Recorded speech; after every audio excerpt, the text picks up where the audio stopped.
أعوذ باللہ من الشیطان الرجیم۔ سورۃ البقرہ، رکوع نمبر 29، اردو ترجمہ۔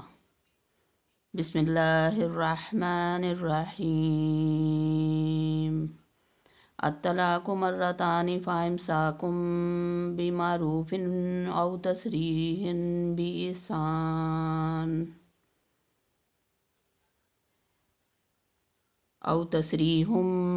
بإحسان ولا يحل لكم أن تأخذوا مما آتيتموهن شيئا إلا أن يخافا أن لا يقيما حدود الله فإن خفتم أن لا يقيما حدود الله فلا جناح عليهما فيما افتدت به تلك حدود الله فلا تعتدوها ومن يتعد حدود الله فأولئك هم الظالمون۔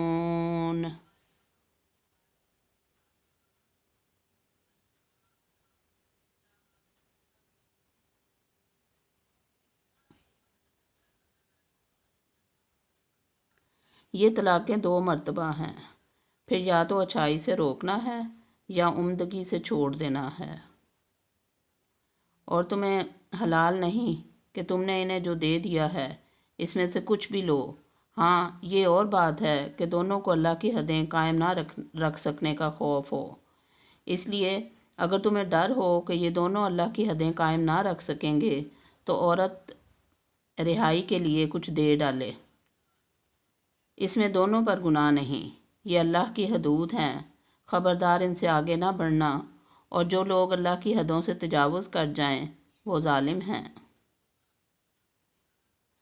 فَإِن طَلَّقَهَا فَلَا تَحِلُّ لَهُ مِن بَعْدُ حَتَّىٰ تَنكِحَ زَوْجًا غَيْرَهُ فَإِن طَلَّقَهَا فَلَا جُنَاحَ عَلَيْهِمَا أَن يَتَرَاجَعَا إِن ظَنَّا أَن يُقِيمَا حُدُودَ اللَّهِ وَتِلْكَ حُدُودُ اللَّهِ يُبَيِّنُهَا لِقَوْمٍ يَعْلَمُونَ۔ پھر اگر اس کو تیسری بار طلاق دے دے تو اب اس کے لیے حلال نہیں جب تک کہ وہ عورت اس کے سوا دوسرے سے نکاح نہ کرے۔ پھر اگر وہ بھی طلاق دے دے تو ان دونوں کو میل جول کر لینے میں کوئی گناہ نہیں، بشرطے کہ یہ جان لیں کہ اللہ کی حدوں کو قائم رکھ سکیں گے، اور یہ اللہ تعالیٰ کی حدود ہیں جنہیں وہ جاننے والوں کے لیے بیان فرما رہا ہے۔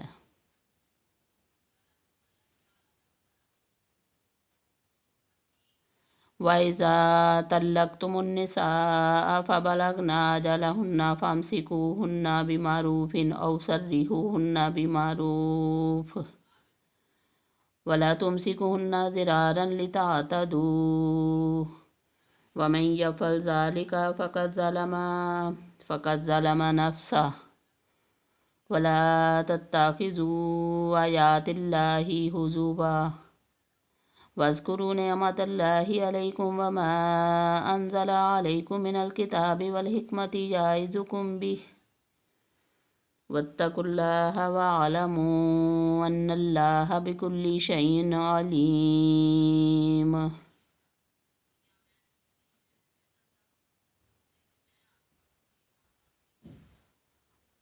اور جب تم عورتوں کو طلاق دو اور وہ اپنی عدت ختم کرنے پر آئیں تو اب انہیں اچھی طرح بساؤ یا بھلائی کے ساتھ الگ کر دو، اور انہیں تکلیف پہنچانے کی غرض سے ظلم و زیادتی کے لیے نہ روکو، اور جو شخص ایسا کرے گا اس نے اپنی جان پر ظلم کیا، اور تم اللہ کے کام کو ہنسی کھیل نہ بناؤ، اور اللہ کا احسان جو تم پر ہے یاد کرو، اور جو کچھ کتاب و حکمت اس نے نازل فرمائی ہے جس سے تمہیں نصیحت کر رہا ہے اسے بھی، اور اللہ تعالیٰ سے ڈرتے رہا کرو، اور جان رکھو کہ اللہ تعالیٰ ہر چیز کو جانتا ہے۔ صدق اللہ العظیم۔